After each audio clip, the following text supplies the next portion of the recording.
네, 미증시도 간밤에 혼조로 마감이 됐는데 오늘 국내 시장도 양시장 간의 온도차가 있습니다. 물론 코스피 지수가 낙폭을 어느 정도 줄여가고 있는 구간이긴 하지만 오늘은 2655선에서 하락권에서 움직이고 있고요. 코스닥 지수는 일단 상승 전환에 성공했습니다. 864선에서 움직이고 있는데요. 오늘 시장은 아무래도 실적에 따라서 많이 웃고 울고 있는 것 같습니다. 미국 증시 영향도 받아가고 있고요.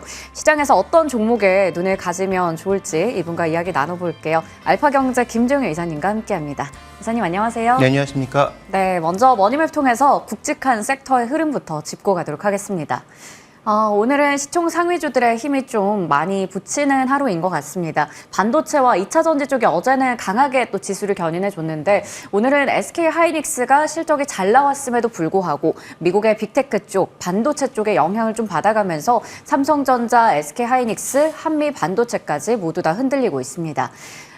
그리고 2차 전지 쪽에서는 어제 좀 강했었는데 오늘은 에코프로 이 액면 분할 이후에 거래 재개됐죠. 이쪽만이 오늘 일단 상승불 켜고 있고요. 엔캠도 빨간불 켜고 있습니다. 나머지 쪽에서 눈에 띄는 곳을 보자면 오늘 또 자동차 관련해서 현대차 실적 발표 있는 날이잖아요. 기아도 내일 있을 거고 자동차 지금 현대차 제외하고는 부품주까지 그래도 빨간불 켜고 있습니다. 제약바이오 쪽에서는 HLB가 눈에 띄는 모습 나타내고 있고요. 기계 관련해서도 지금 일부 종목들 상승불이 확인되고 있는데요. 오늘 그러면 가장 중요한 반도체 관련해서 이야기 좀 들려보도록 할게요.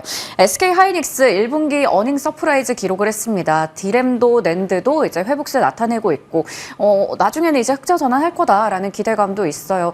일단은 이렇게 실적이 잘 나왔는데도 불구하고 지금 미국 쪽에 빅테크, 반도체 쪽에 약세를 좀 받아가고 있는 상황입니다.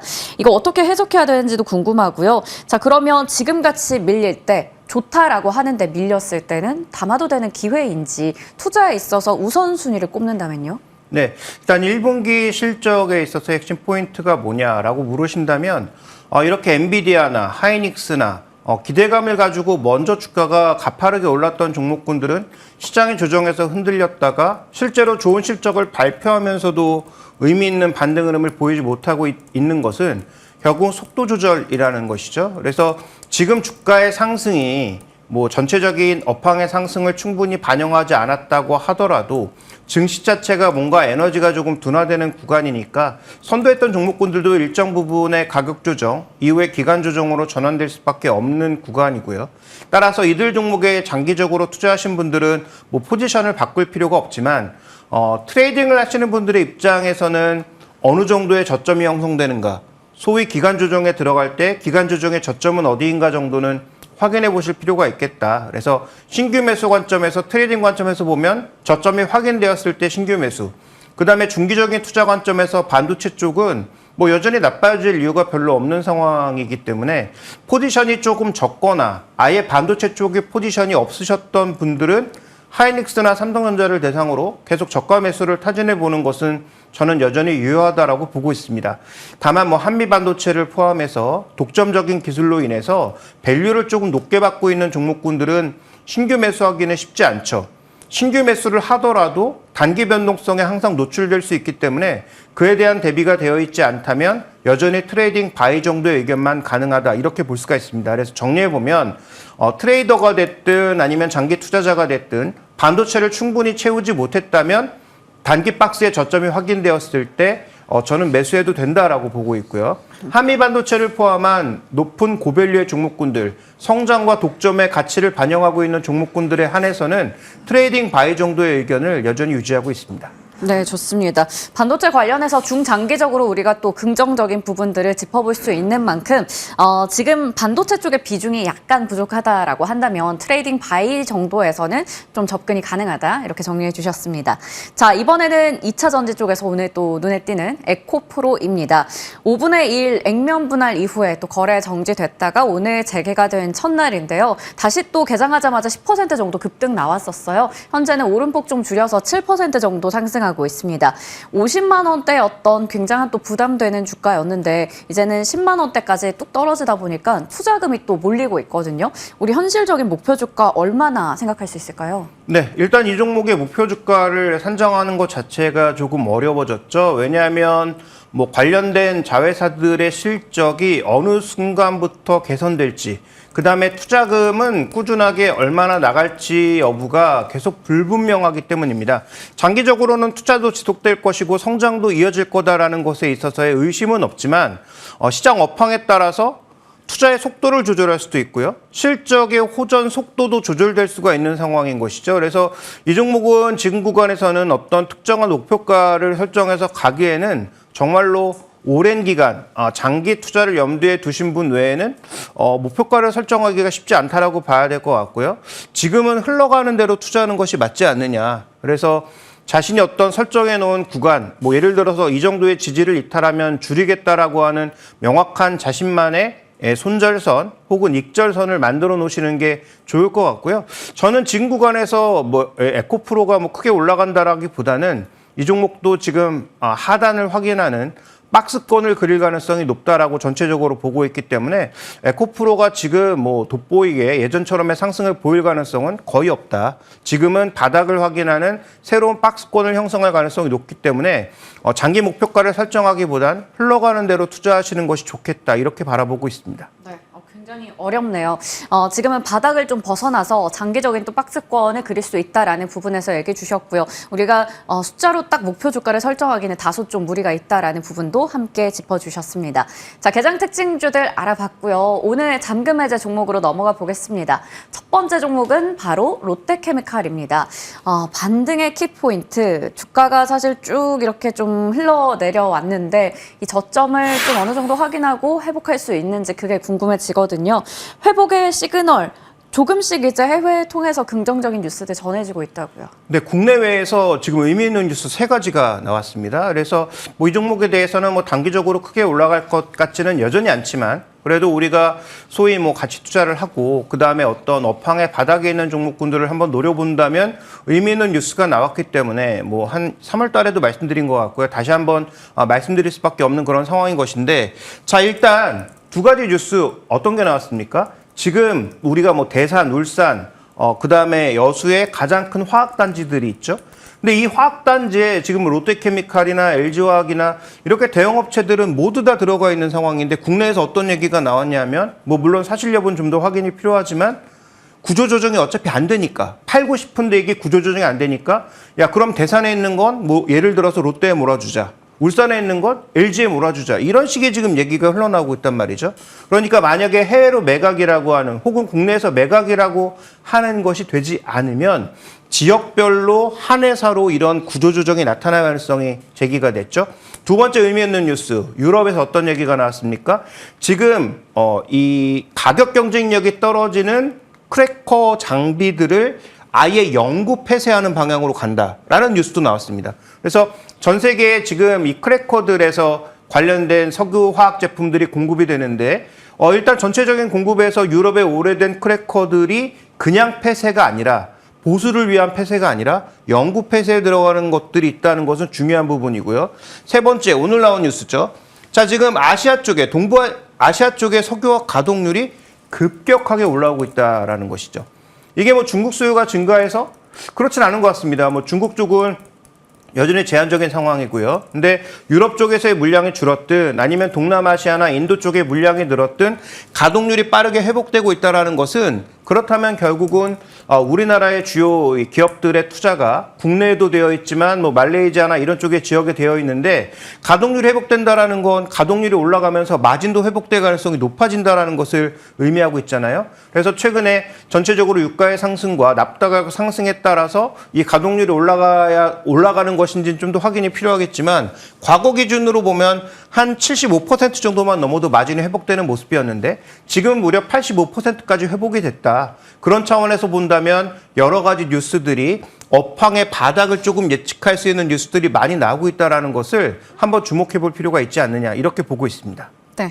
어느 정도 지금 미약하지만 약간씩 상승세를 나타내고 있습니다. 추세 전환을 꾀하고 있는 것 같은데 그러면 긍정적인 뉴스도 뉴스지만 업황에 있어서 또 핵심이 되는 건 중국 쪽이거든요. 이쪽은 괜찮나요? 네, 아직도 의미 있는 신호는 나오지 않고 있고요. 이미 예전부터 중국이 그러니까 폴리에틸렌에 관련된 그 수급은 100% 내수로 당기겠다라고 예전부터 계획을 얘기했고, 최근에 이렇게 동남아시아 쪽에 가동률 올라오고 있는 구간이지만 중국 쪽의 전반적인 수입량의 개선은 지금까지 존재하지 않고 있는 상황이죠. 그러니까 중국이 예전처럼 뭐 건설에다가 엄청난 자원을 쏟을 것 같지도 않고, 일부 제조업이 회복되고 있는 것은 맞으나 그 회복 자체가 우리나라 제품, 우리나라 중간재를 예전만큼 수입할 가능성은 없다. 그래서 뭐 LG화학이나 롯데케미칼이나 이런 종목군들을 계속 언급드리면서 말씀드리는 것은 예전의 영화는 없다라는 것을 계속 반복해서 언급드리고 있잖아요. 그래서 지금은 중국 쪽에 의미 있는 어떤 수입량 증가를 통해서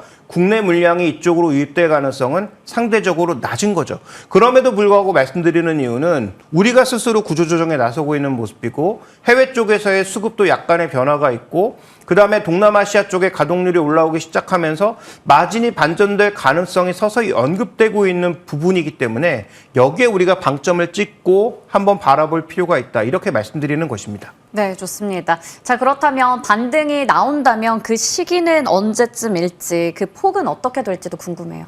근데 아무래도 이제 하반기 정도에 어느 정도 상반기에 바닥을 찍고 하반기부터 제한적인 반등을 보일 가능성이 좀 높다라고 판단되고 있는데, 지금 이 종목의 지금 밸류에이션을 보시면 여러 가지 악재를 반영하는 과정에서 뭐 PBR 0.2배가 꼭 중요한 것이 아니고 과거에 기록하지 못했던 바닥 수준까지 떨어졌다는 것이죠. 그래서 준비된 그림 보시면 지금 뭐 PR 쪽은 이익이 나지 않으니까 당연히 나오지가 않고 있고, PB 쪽은 바닥을 아예 뚫고 내려가 버린 상황인 거죠. 그래서 바닥 확인이 되지 않았습니다.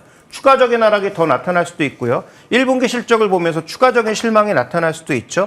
다만 우리가 장기 투자 관점에서 본다면, 자, 이러한 가치 하락, 0.2배밖에 안 되는 이러한 가치 하락은 결국은 매수의 기회인가, 여전히 도망갈 때인가를 고민해 본다면, 저는 이제 확률적으로는 도망갈 때가 아니라 서서히 뭔가 담아볼 때로 다가오고 있다라고 보고 있습니다. 다만 반등의 폭도 예전만큼의 영화를 우리가 생각해 볼 수 없기 때문에 굉장히 제한해야 된다. 그래서 만약에 0.2배까지 떨어진다면 반등의 폭도 저는 0.4배, 0.5배도 채 안 될 가능성이 높다라고 보고 있고요. 다만 그 정도의 가격이 15만 원에 육박하기 때문에 현재 10만 원 내외에서 움직이고 있는 현재 이 종목의 향후 기대 수익률을 생각해 봤을 때는 뭐 50%에 가깝다라는 거죠. 그러면 만약에 우리가 손절을 한 15% 내외로 잡고 8만 5천 원 정도로 손절로 잡는다면 업사이드가 50%이고 다운사이드 리스크는 15%인데 이 정도면 투자할 만한 그런 구간에 오지 않았나? 다만 한 가지 변수가 있죠.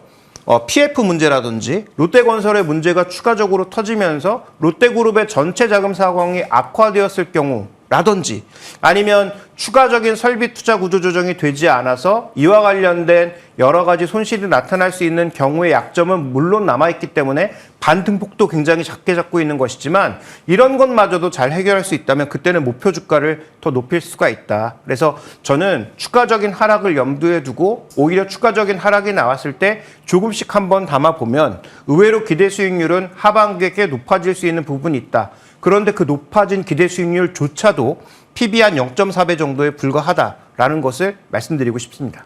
네, 지금은 오히려 겁을 먹지 말고 조정 시에 매수 관점이 좋겠다라고 말씀해 주셨습니다. 1차적인 목표 주가 15만 원 설정해 주셨고요. 다음 종목으로 넘어가 보겠습니다. 한화오션인데요. 실적이 좋았습니다. 사실 기대가 높은데 거기에 미치지 못하면 실망감이 클 텐데, 기대 때문에 주가가 많이 올랐다가 실제로 현실도 좋다 보니까 주가 더 힘을 받고 있습니다. 첫 번째 투자 포인트로 확인해 볼게요. 실적 좋았죠? 네, 그렇습니다. 그렇지만 여기도 좀 환율 효과가 많이 섞여 있는 것으로 보이죠. 그래서 본질적인 실적의 개선보다는 환율 효과도 꽤 있었다라는 것을 볼 필요가 있는데요. 자, 지금 본질적인 영업이익은 저 그림에서 보시는 것처럼 한 300억 정도. 그렇지만 환율 효과로 인해서 나타난 것이 한 350억 정도. 그렇지만 마이너스 효과가 또 일부 있었기 때문에 이것을 계산했을 때 한 500억 정도의 영업이익이 나온 것으로 볼 수가 있는데요. 어쨌든 적자 기업이 흑자 반전했고, 이 흑자 반전이 이어질 것으로 보이니까 당연히 뭐 긍정적인 재료로 봐야 되겠죠.